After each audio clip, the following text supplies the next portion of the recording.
Have you ever walked into a car dealership feeling totally prepared, but then you walk out hours later just dizzy, confused, wondering what just happened? Well, today, we're going to pull back the curtain on one of the oldest, most effective sales tactics in the entire car business. We've got insights from a former car salesman who's going to show us how the magic trick is done. And really, that's the first thing you have to get. The whole thing, the friendly salesperson, the manager who just happens to stop by, the back and forth, it is a performance. It's not a real negotiation. It's a carefully scripted play, and it's designed to do one thing: keep them in control of the entire conversation. So our guide for this little explainer is a guy who saw it all from the inside. He actually graduated with a finance degree, but it was right in the middle of a recession, so he took a job selling cars just to make ends meet.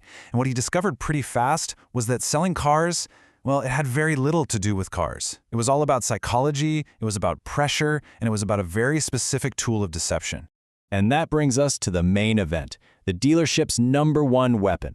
It looks like a totally harmless worksheet, right?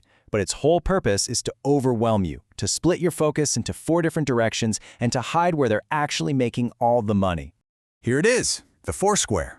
It looks simple enough. You've got your trade-in value, the price of the new car, how much you're putting down, and what your monthly payment will be. Seems logical, right? But that's the trap. By making you negotiate all 4 of these things at the same time, they can just shuffle numbers around. They give you a little here, take a little there, and suddenly it's almost impossible to know what you're really paying for the car. So the game actually starts before they even write a number in this box. The salesperson will walk around your car with you, and they'll silently point out every single tiny scratch, every little door ding, every scuff on the tires. It's a psychological trick. They're trying to devalue the car in your mind before they ever make you an offer, so you're already prepared for a low number. Now this box, this seems like the most important one, right? It's the one you think you're there to negotiate, but in their game, it's just one of 4 moving pieces. Sure, they might give you a small discount here, but they know they can easily make that money back, and more, by just manipulating the other 3 squares. This one tells them how much money you've got in your pocket. They'll often start by asking for a really high down payment. And when you say, "Whoa, I can't do that," they'll act like they're doing you this huge favor by lowering it. It's a classic move. It makes you feel like you've just won a point in the negotiation, but really they're just setting you up for the final box. And here we are, this box. For the dealership, this is the only one that really truly matters. Their entire goal is to get you focused right here on this one number, because this is where the biggest profits are hidden, especially if they can stretch out that loan to, say, 72 or even 84 months. Okay, so how does it all come together? The salesperson goes to talk to their manager, and when they come back to the table with that 4 square sheet filled out, the performance really begins. You know, the script is surprisingly simple, but it works. First, they hit you with numbers that are just offensive. A super low trade-in, a high price, and a monthly payment that's way out there. They're trying to get a reaction out of you, and your reaction tells them exactly what you care about most. For almost everyone, it's that monthly payment. And once they know that, they just work on you until they get your initials on that paper. This is a textbook sales technique. It's called anchoring. By starting with a crazy high monthly payment, let's say $500, when they eventually come all the way down to $389, it feels like a massive victory. You feel like you beat them up, like you fought hard and got a great deal. But the truth is that $389 might have been their goal the entire time. It's all about perception. Oh, this line is pure psychological gold. See, it's not a signature. It's just an initial. It feels like less of a commitment, but the simple act of putting your pen on that paper creates this subconscious feeling of agreement. It makes it so much harder for you to walk away later, even if the manager comes back and says, "Oh, we couldn't quite get those numbers." So why? Why do they go through all this trouble? Why is that monthly payment square so incredibly important to them? Well, it's because that's where the real money is. And believe me, it has very little to do with the price of the car you're buying.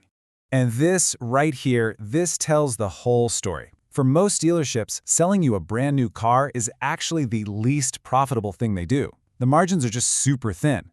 The real moneymakers are the service center and, yep, #1 by a mile, the finance office. This is the secret right here. The dealership has relationships with a bunch of different banks. So they can get you approved for a loan at one interest rate, but then they can write up your contract at a slightly higher rate and just pocket the difference. It's called the spread. And a tiny little bump, just $15 a month, can easily add up to over $1,500 of pure profit for them over the life of a long loan. Okay, so now you get it. You see the game, you understand how the Foursquare is built from the ground up to work against you. But the good news is, there is a super simple two-step strategy to completely shut it down and put you back in control of the whole negotiation. The key is so simple. You just refuse to play their game. They want to juggle 4 different things at once to confuse you. Your move is to simplify the entire deal down to one and only one number, the final out-the-door price of the car. Everything else is just noise. This is, without a doubt, the most powerful thing you can do. Before you even go to the dealership, go to your own bank or a credit union and get pre-approved for a car loan. Just like that, you have completely eliminated their most profitable part of the Foursquare. When they ask about payments, you can just look at them and say, "Don't worry about it, I'm a cash buyer." And here's the second part of the 1-2 punch.